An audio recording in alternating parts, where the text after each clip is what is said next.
In my anime list, there's this feature called interest stack, which people can use to compile a number of titles that, for example, share a similar concept, written by the same person, and so on. This interest stack in particular caught my attention. It compiles less popular series with 10 out of 10 as the most voted score. Among the listed titles is BanG Dream It's MyGO, an adaptation of one of the bands from the BanG Dream franchise. I'm intrigued, to say the least, even assuming the possibility that the score is extremely inflated from passionate fans of the franchise. So, I jump into the series without reading any reviews. Fast forward to episode 10, where I'm on the verge of tears at the performance scene. What happened? How did it come to that? Why is this show relatively unpopular? Does it simply have a shaky start? Absolutely, it does. I went into the series expecting a passable experience, and that's exactly what I got. The first episode is nothing to write home about, at least on the first watch. It kicks off with an intriguing flashback only to switch to a less interesting plotline with a new character. This, combined with her voice sounding a bit weird even by anime standards, the 3D visuals not given good scenes to shine, and the concluding hook failing to grab me, I think it's understandable why the show didn't become crazy popular. However, let's not dwell on the rough first impressions too much. The show is, to be honest, pretty good. It begins with a flashback showing a band called Crysic and how all 5 members parted ways in a less than friendly manner. Tomori, the group's vocalist, is deeply affected by this.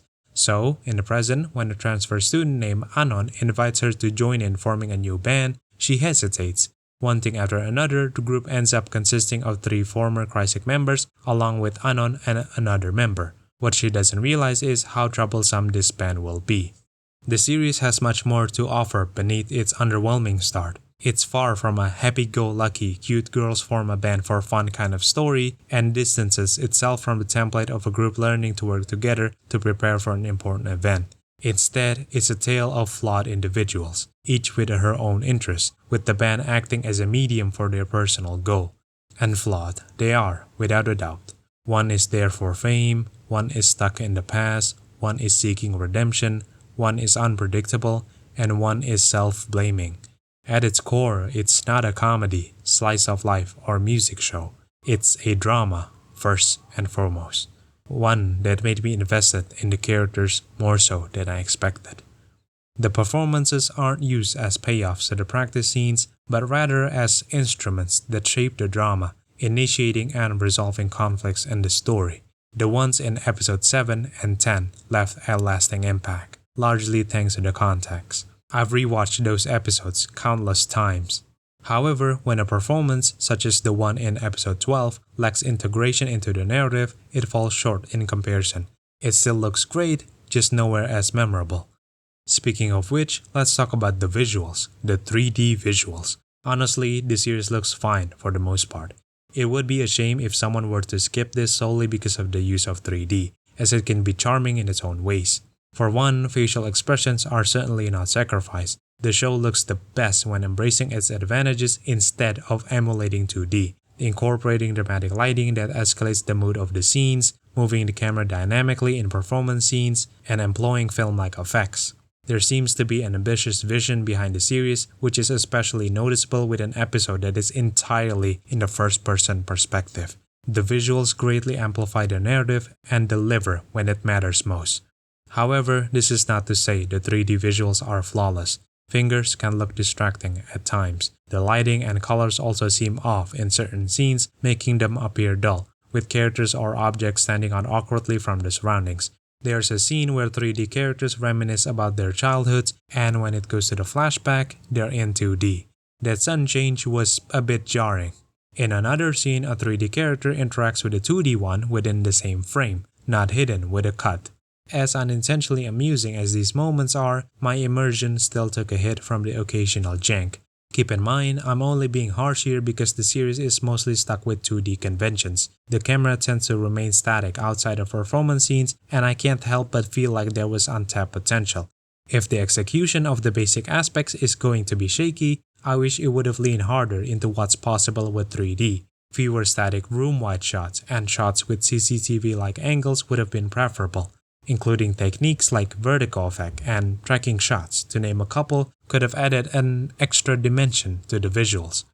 But enough of that. Let's shift to another topic, the drama. The drama suffers from the usual issues. Some characters seem to refuse to talk properly, speaking vaguely to make things more dramatic and keep the conflicts rolling. The writing can be too melodramatic for my liking, with parts that I find a bit too ridiculous. But as previously stated, the end result is that I had grown attached to the main cast. Part of it is thanks to some characters who actively try to solve the conflicts at hand, avoiding the trope of relying on plot conveniences that lazily provide easy resolutions. One time, a character literally grabs and drags someone she couldn't get in contact with to talk to her, which was refreshing to see. Honestly, I respect the writing and general direction here. There are a lot of easily missed details to discover if you revisit the series. This shows a strong vision and author-like qualities that are not commonly seen. If you plan to examine every detail in each episode, be ready for a significant time commitment. Unfortunately, all good things must come to an end, which in this case it's a disappointment. The ending is simply awful. I don't know how else to put it. It skips on a proper farewell to the main cast. To add to that, the second half of the last episode is solely used to advertise the next band they'll be adapting. What a horribly poetic way to end a one-of-a-kind series with author-like qualities. While it doesn't turn the entire series to feel like a waste of time, at least give the main cast closure before hitting us with a 12-minute long commercial. Anyway, here's how to get a better ending out of the series. Treat episode 10 as the climax. Then, think of episode 11 as both the resolution and a lighthearted bonus, which extends into episode 12. Finally, if you want, watch the first 11 minutes of the last episode and skip to the last minute for one intriguing scene. There you have it, a more satisfying ending than the one I got. All in all, BanG Dream, It's MyGO is a unique series with a strong vision and overall well-executed drama. The 3D visuals can be charming and especially shine in performance scenes. The show takes several episodes to come into its own, and I recommend sticking around, at least until the third episode. However, it has some hiccups along the way on some basic aspects in the visuals department. It also fails to provide a proper farewell to the main characters, and to say what we get instead is obnoxious would be a gross understatement. Despite these issues, there's no denying the series has some remarkable moments, and no amount of unsubtle adds to the next series and occasional janky 3D moments can take those away.